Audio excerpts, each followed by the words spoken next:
Bagaimana kita mau mendapat keikhlasan dalam beramal? Tips agar kita bisa ikhlas. Yang pertama, sebelum beramal, muhasabah, introspeksi diri. Sebelum beramal, apapun amalnya, sedekah, sholat, saum, ataupun yang lainnya, kita periksa hati kita, muhasabah. Makanya Ibnu Qayyim rahimahullah dalam kitab Ighathatul Lahfan berkata, wal muhasabatu fi maqamaini atau fi mawdhi'ain. Muhasabah itu di dua tempat. Tempat yang pertama sebelum beramal. Yang kedua setelah beramal.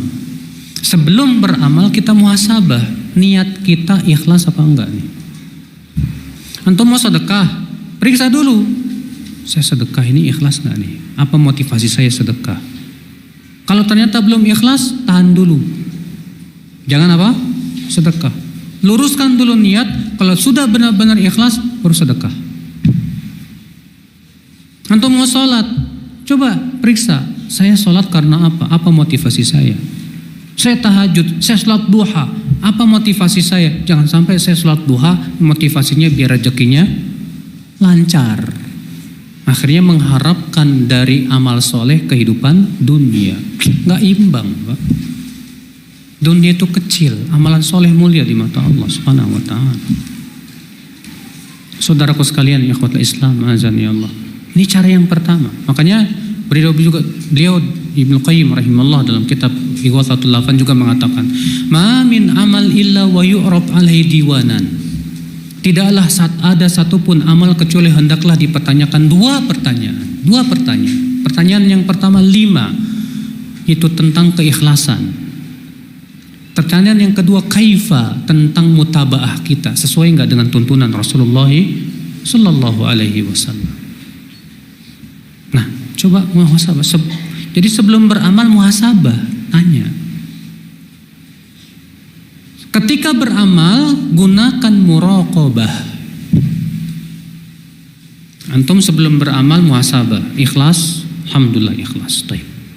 Ketika sedang sholat, muraqabah. Apa muraqabah? Periksa kemasukan riya enggak nih? Nah, terkadang di awalnya ikhlas, di tengah jalan kemasukan tuh Pak. Lewat mertua mulai itu, lewat teman mulai itu, lewat akhwat apalagi itu. Mulai sholatnya dibagus-bagusin supaya kelihatan Masya Allah. Ini bisa membatalkan amal ini, riya. Maka dengan cara muraqabah, periksa lagi kemasukan. Ketika masuk segera tolak. Jangan dibiarkan, tolak. Iya. Nah ini akal Islam, azani Allah ya. Setelah beramal muhasabah. Bagaimana tadi keikhlasan saya? Kemasukan sesuatu enggak? Makanya Rasulullah SAW setelah selesai sholat istighfar Pak. Rasulullah setelah selesai sholat mengucapkan apa? Astagfirullah. Kenapa habis sholat istighfar? Emang sholat dosa? Kata Ibnu Qayyim, itu semua istighfar karena menutupi kekurangan yang ada di dalam sholat kita. Mungkin dalam sholat kita kurang ikhlas, mungkin dalam sholat kita kurang khusyuk, mungkin dalam sholat kita melakukan perbuatan yang Allah tidak suka. Ya, maka istighfar kepada Allah. Kemudian supaya ikhlas Pak, kita berusaha untuk ingat mati. Kita mikir kalau saya matinya dalam keadaan riya, kira-kira husnul khotimah apa sul khotimah?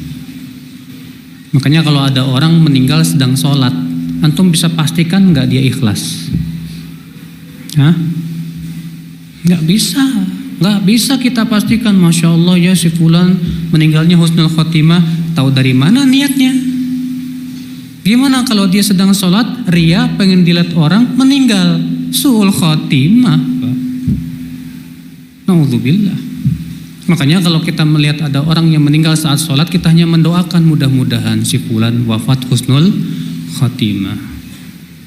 Adapun kita pastikan hanya Allah yang maha tahu niat seseorang bagaimana. Iya. Bagaimana kita mengetahui kalau kita beramal dengan ikhlas? Itu dengan cara muhasabah tadi. Setelah beramal kita muhasabah, lihat lagi. Tadi saya kemasukan enggak ria, pengen dipuji atau yang lainnya. Nah, setelah beramal kita bermuhasabah, kita pastikan, oh alhamdulillah bersih dari ria dan yang lainnya. Bersyukur kepada Allah. Ya, supaya Allah tambahkan lagi keikhlasan itu. Ya. Dan biasanya apa? Tandanya ikhlas dan tandanya amal diterima oleh Allah itu biasanya akan menimbulkan amal. Tanda amal itu diterima oleh Allah biasanya apa? Menimbulkan amal. Misalnya antum habis sholat, ternyata sholat antum diterima, biasanya sih menimbulkan amal lain. Apa? Saya mau sholat sunnah, jadi kuat sholat sunnahnya. Itu insya Allah tanda sholat wajibnya diterima. Tapi habis sholat wajib, mau sholat sunnah ngapain? Loh kok? Harusnya kan amal kebaikan kata para ulama, di antara balasan dari Allah adalah menimbulkan apa? Amal lagi kebaikan, amal lagi kebaikan. Ini kok enggak? Ada apa? Berarti kata Syekhul Islam Taimiyah apa? Ini menunjukkan amalnya dimasuki sesuatu. Mungkin kurang ikhlas, mungkin belum diterima oleh Allah Subhanahu wa taala. Hanya Allah yang Maha tahu. Iya.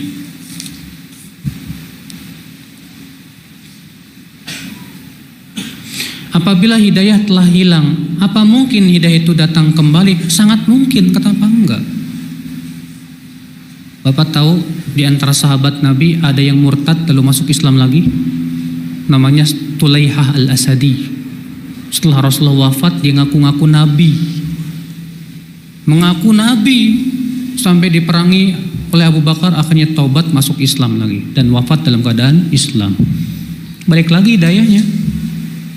Kalau Allah masih memberikan rahmat kepadanya, maka kalau ada orang yang hidayahnya sudah hilang, masih mungkin gak balik lagi itu hidayah? Masih mungkin. Tapi ingat, itu semua dengan izin Allah. Allah yang paling tahu apakah si fulan ini masih berhak dapat hidayah atau tidak. Ya, hanya Allah yang Maha tahu. Yang jelas Pak, kewajiban kita ajak kembali teman-teman kita yang tadinya udah ngaji kok sekarang udah nggak ngaji, nasihatin terus. Ya. Bagaimana cara mengajak orang tua lelaki yang malas untuk sholat berjamaah ke masjid? Ya, kasih motivasi. Kasih ke bapaknya, Pak, ini saya dapat hadis bagus banget loh Pak. Apa ini? Rasulullah SAW sabda, ya, al-mu'min alladhi yusalli fil jamaah fahuwa zair atau kama qala. Mukmin yang pergi salat berjamaah itu dia sedang berkunjung kepada Allah. Wa haqqun 'ala Allah an yukrima zairahu. Dan sudah berhak bagi Allah untuk menghormati orang yang mengunjunginya. Pak, Masya Allah, bayangin Pak. Sebutkan dalam hadis orang yang pergi salat berjamaah, Rasulullah sabda apa? Tabashbashallahu lah. Allah akan sambut dengan penuh kegembiraan. Seperti seseorang menyambut temannya yang lama tak bertemu. Bayangin Pak, disambut sama Allah Pak, luar biasa. Bacakan hadis, setiap langkah kita menuju masjid itu mengangkat derajat, menggugurkan dosa. Bayangin Pak, besar sekali. Ini bapaknya perlu dikasih motivasi Mas. Mudah-mudahan dengan dia baca motivasi ini, Masya Allah besar sekali pahalanya. Akhirnya pergi, iya, ke masjid.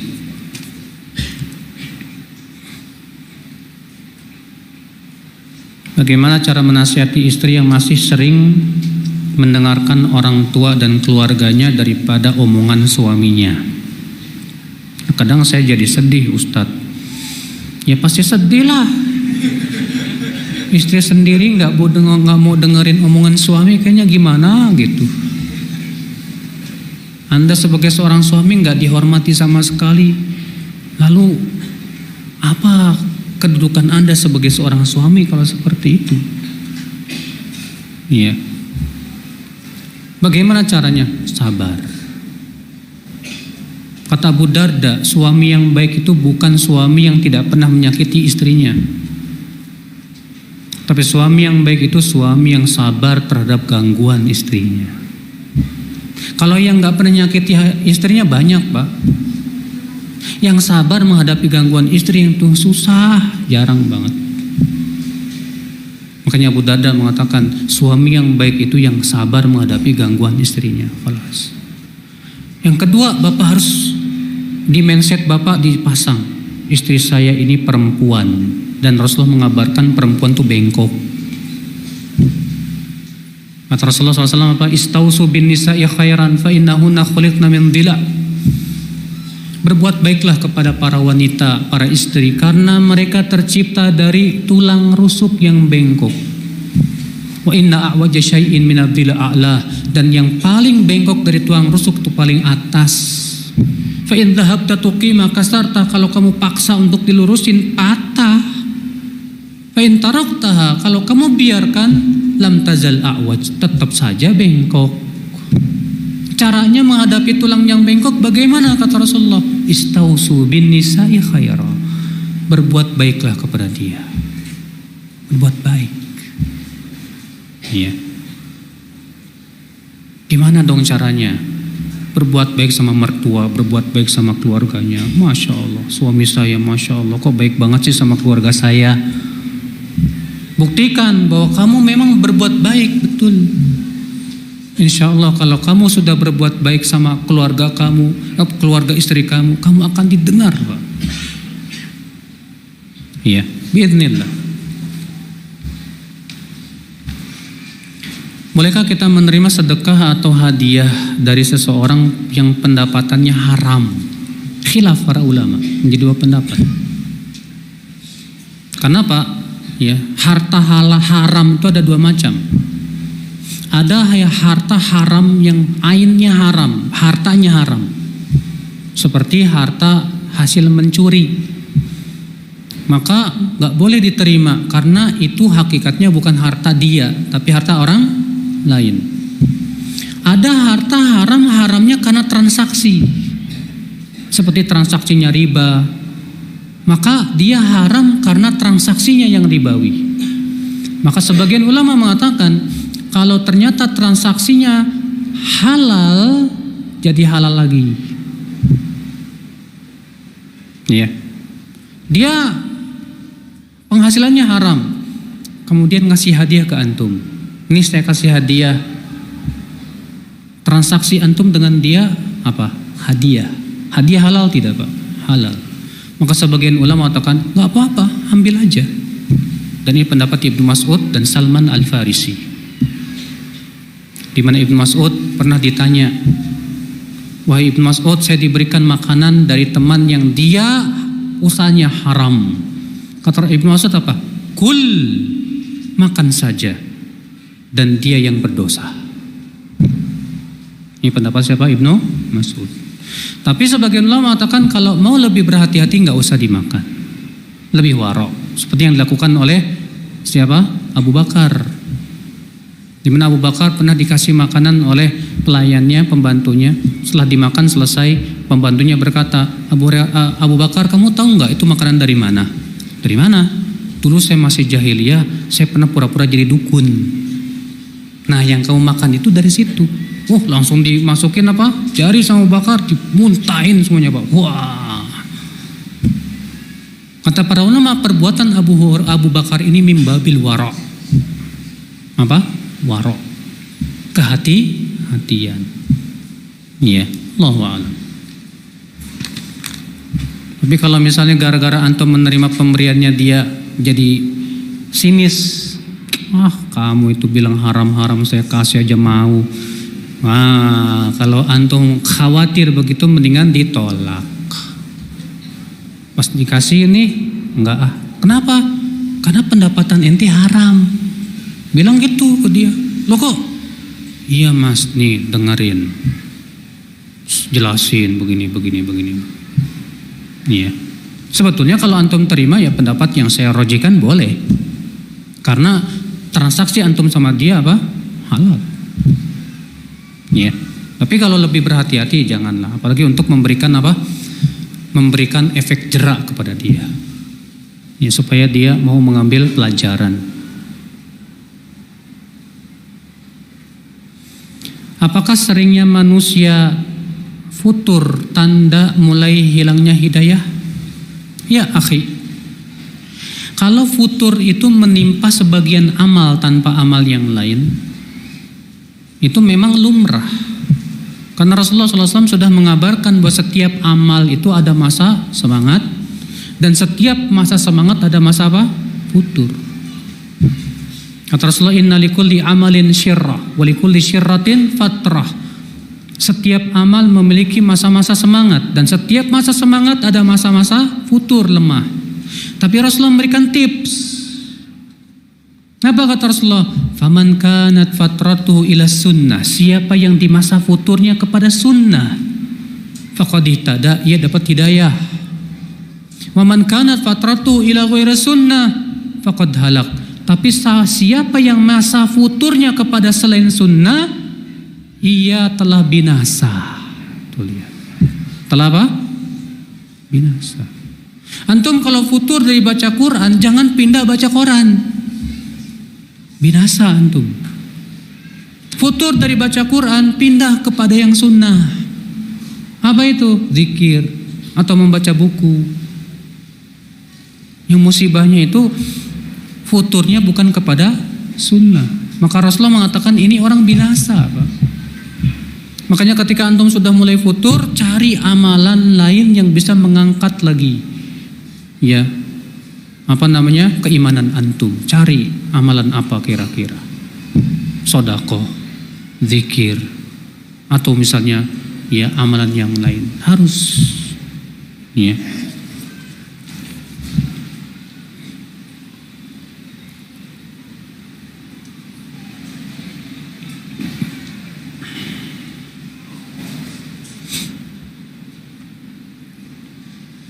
Bolehkah kita menolak pinangan seorang laki-laki yang kita ketahui baik akhlaknya dan agamanya, karena masalahnya dia mau jadiin saya istri kedua?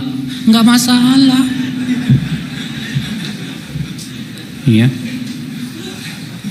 Si perempuan ini enggak mau jadi istri kedua, padahal yang datang soleh, pagi ustadz lagi yang datang. Oh, masya Allah, soleh orangnya, berilmu.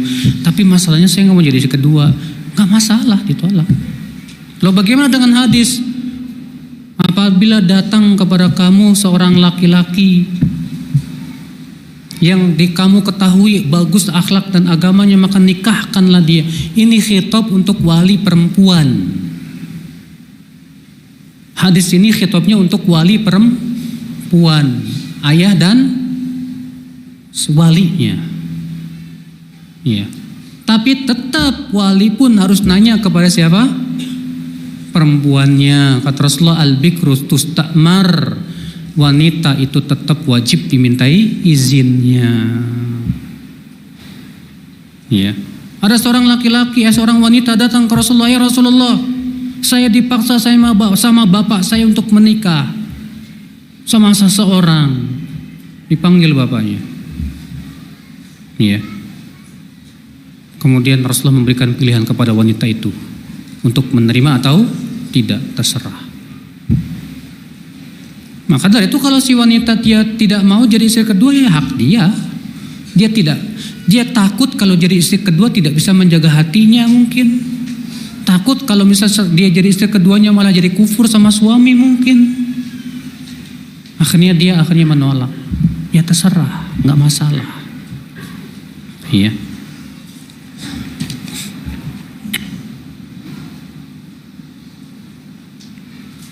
Bagaimana sikap menghadapi suami yang akhlaknya buruk? Suami saya jarang sholat. Waduh, musibah ini. Kalau udah jarang sholat yang paling berat ini. Untuk nafkah kurang tanggung jawab, ya sholat saja dia tinggalkan, apalagi yang lain. Allah saja berani dimaksiati, apalagi yang lain, kecil. Iya. Saya seorang mu'alaf Ustadz, tapi saya merasa seperti dibiarkan tanpa ada bimbingan sama sekali.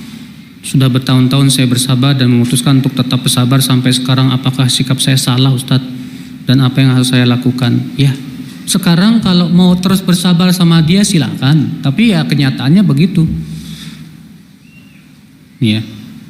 Tapi kalau kamu mau pisah itu lebih baik menurut saya, karena masalahnya dia jarang sholat. Orang yang jarang sholat ini, waduh mengerikan, Pak. Ini diperselisihkan oleh ulama, ini kafir apa muslim ini. Karena para ulama berselisih pendapat. Orang yang tidak sholat karena malas ini kafir apa muslim, diperselisihkan oleh para ulama. Ya, Imam Ahmad mengatakan kafir, dan itu pendapat yang dirujukan oleh Syekh Utsaimin, Syekh bin Baz dan yang lainnya.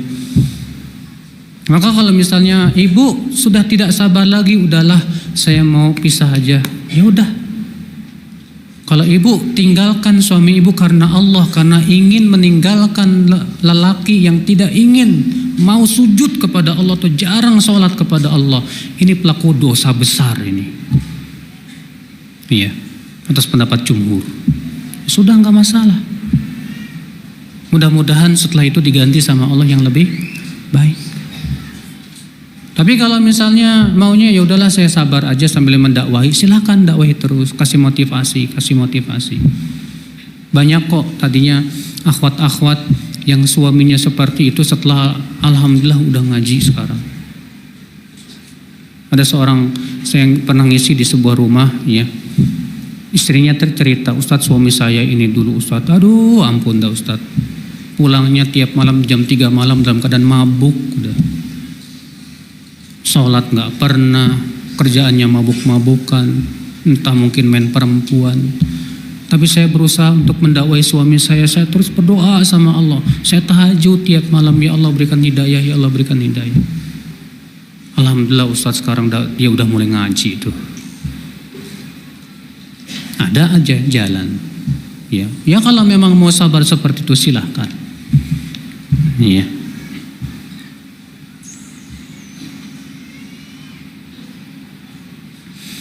Bagaimana menanggapi apabila calon suami melarang berpakaian secara syar'i? Untung calon suami ini belum menjadi suami.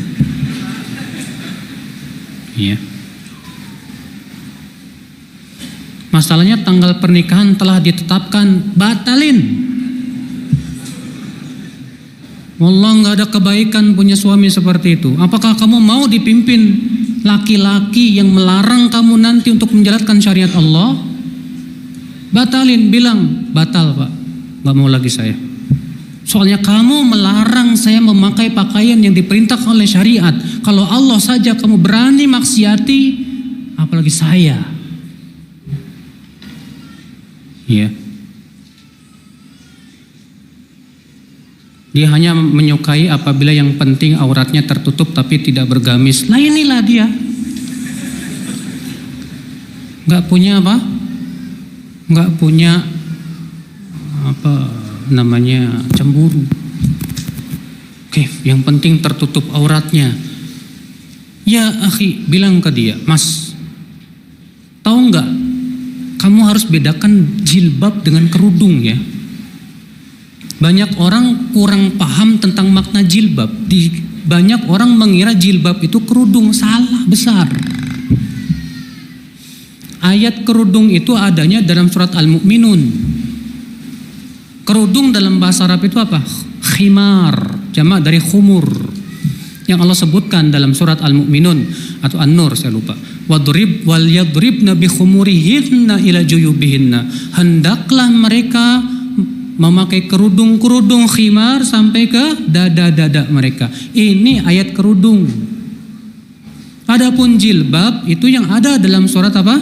Al-Ahzab ayat 59. Apa jilbab? Jilbab itu pakaian besar yang menutupi seluruh tubuh. Sekarang kalau perempuan pakai kerudung tapi pakai celana-celana jeans, berarti itu orang perempuan pakai kerudung belum pakai jilbab. Pakai kerudung sih tapi nggak pakai jilbab. Maka dari itu kalau ada suami berkata yang penting kamu tutup aurat, nggak usah pakai jubah segala. Justru jubah itulah jilbab. Kalau cuma pakai kerudung nggak pakai jilbab, berarti Anda sudah mengamalkan satu ayat dan membuang satu ayat. Tidak boleh, haram. Iya. Maka dari itu bilang ke suami, ke calon, alhamdulillah nih baru calon nih. Ya, walaupun sudah ditetapkan tanggal pernikahan, bisa kok dibatalkan dalam Islam, gak masalah. Iya. Kamu harus tegas. Kalau kamu memang pendapatnya gak mau, ya udah saya gak mau. Maaf mas, syariat Allah lebih saya hormatin daripada kamu. Iya. Bilang ke dia gitu.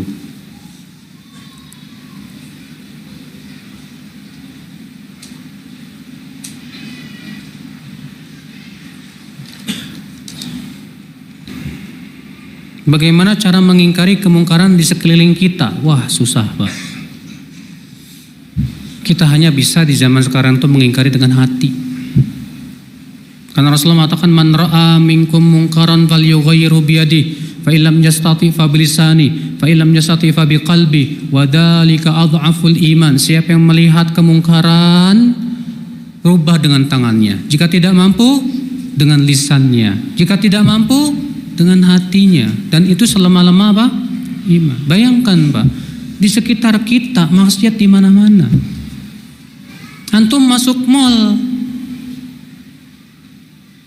kalau harus antum bisa, alhamdulillah ya, kalau bisa setiap ketemu perempuan nggak pakai jilbab dinasihatin. Bayangkan, kalau bisa begitu luar biasa. Cuma masalahnya susah di zaman sekarang. Susah. Setidaknya hati kita mengingkari. Sebab kalau hati kita sudah tidak mengingkari, disitulah kita dapat dosa. Makanya kenapa sih kita disuruh meninggalkan tempat-tempat fitnah? Supaya jangan sampai hati kita menyepakati. Kalau antum sering datang ke tempat-tempat fitnah yang di situ banyak perempuan membuka aurat gitu ya, kayak di pantai-pantai yang banyak perempuannya misalnya, atau di mall-mall, pertama-tama sih antum mengingkari dulu, astagfirullah dosa. Tapi kalau udah sering, menikmati Pak, bukan mengingkari lagi. Kalau sudah seperti itu, dosa jadinya. Kalau di antum di saat pertama mengingkari, bagus. Tapi lama-lama sudah jadi kebiasaan. Kalau sudah jadi kebiasaan, sudah tidak lagi menganggap itu mungkar. Nah, disitulah susahnya. Kita hidup di zaman sekarang ini susah, Pak. Makanya di zaman sekarang ini berlaku firman Allah, ya ayyuhalladzina amanu alaikum anfusakum la yadurrukum man dhalla idza tadaitum. Hai orang-orang yang beriman, pelihara diri kamu sendiri. Bukan berarti kita sudah tidak beramar ma'ruf nahi munkar, tidak, kita melakukan amar ma'ruf nahi munkar sesuai kemampuan kita. Tanpa menimbulkan mudarat yang lebih besar. Kalau antum masih punya kemampuan, ayo kita beramal ma'ruf nahi munkar. Gimana dong caranya? Kita bikin makalah tentang jilbab misalnya. Ya. Kemudian pas di hari free car day, free day. Car free day. Kan orang banyak tuh. Antum bagi-bagi. Mbak, ambil. Apaan sih? Baca aja. Itu termasuk amar ma'ruf nahi munkar enggak? Masuk. Sambil lari pagi, bukan sambil menikmati, tidak. Sambil antum bagi-bagi nih. Bagi apaan sih? Saya pernah tuh Pak, waktu di Madinah itu. Habis sholat keluar, ada orang bagi-bagi panadol. Ngapain bagi-bagi panadol? Mana dibagi? Di kotak begitu. Panadol penebus dosa. Ajib. Saya buka, di dalamnya kertas digulung-gulung. Rupanya makalah tentang keutamaan istighfar. Masya Allah. Ini ide kayak gini pintar juga gitu. Antum bikin begitu, ya, bikin makalah tentang indahnya menutup aurat misalnya. Antum masukin, kasih buku nama Panadol, ya apa kayak gitu ya, yang menarik. Udah sambil lari sambil bagi, ambil. Mudah-mudahan dari sekian orang banyak satu dapat hidayah, alhamdulillah. Antum dapat unta merah, masya Allah. Memang harus ada usaha zaman sekarang begitu. Ya, Allahu a'lam.